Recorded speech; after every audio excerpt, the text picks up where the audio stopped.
I really, really liked the scene where Logic was getting like frustrated, where he was getting really Dude, angry. There's so much emotion in that scene, and like the fact, were you kind of like nervous to film it, or you were kind of like, that's one of my favorite things I've ever captured. Like, yeah, it was my great, career. dude. It was one of those things. At the start of the scene, you sit me like I'm way in the back of the room on the couch because it's probably like 4 a.m. at that point Shit. after 16 hours in the studio that day. Shit. So I'm just there to like wait for something to happen, dozing off, and then hear him starting to ramp up. He's chopping up this sample, and I see the frustration building. So that's why the next cut you see me a little closer. Yeah.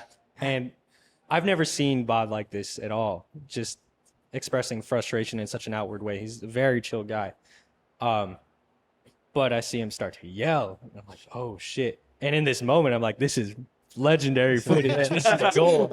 From a director and filmmaker, you're like, give me more. Give me more. Seriously. So like, I'm framing it like a movie in the moment. I'm like almost exploiting his frustration because I'm like, this is cinema. but it's really real though. It's like, yeah, it's the most raw shit I've ever seen out of him. Like, and to present that to the world is crazy. So I'm like pushing in. I'm like, okay, like something's building up, so I'm gonna get a little closer to his face. I'm like, the energy's gonna ramp up right now, so I'm gonna get a wider frame. Who knows if he's gonna stand up and start flipping or just storm out of the room. And eventually, like, you see him freak out and just like kick his shit over. And I wasn't scared or anything, but I was like just framing this. And it's a weird balance as a friend to be like, I can't say anything because I don't want to ruin the shot. I want to be like, are you good, dude? Like, can I help you at all? But I'm just sacrificing the moment, staying silent. And like, I'm really grateful to Logic for willing to be so vulnerable, like, and release that to the world. Cause like nobody wants to see themselves freaking out at their lowest moment of creativity. Yeah. But he saw the value in sharing that. Cause no matter what level you're at, we all go through the bullshit of software crashes and gear not working. Yeah.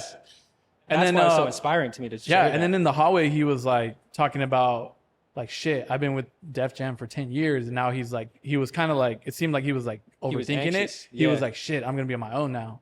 But like, then he like brought himself back. He's like, but I'm gonna be able to do my own shit. I'm gonna be able to do this. Yes. Pop, rock, or whatever he wants to do. That's know, another like, one of my favorite scenes too, because I can tell like we were friends at the end of the day. So I could see when he's kind of getting anxious or whatever. So I saw him walk away in the hallway. So I started following him with the camera and he noticed me. So he's like, I'll talk to the camera for documentary purposes. He's talking about his anxiety, and between the cuts, I'm asking him questions that are a balance of reassuring, but also I'm, again, crafting this narrative in my head. This is the last moments in the documentary potentially. So I'm going to be like, why are you anxious? Is it because you're wrapping up 10 years in the label? And like, I'm trying to go like coax questions out of him that will be good sound bites. And like I said, it's that weird balance of being a director and being a friend. Yeah. So by the time that scene is cut, I make sure to make a big deal. I'm cutting the camera, putting it down. And I'm like, yeah, man, are you legit good? Like, I want to be there for you as a homie. And like, just gave him a little hug after it. But it's nice.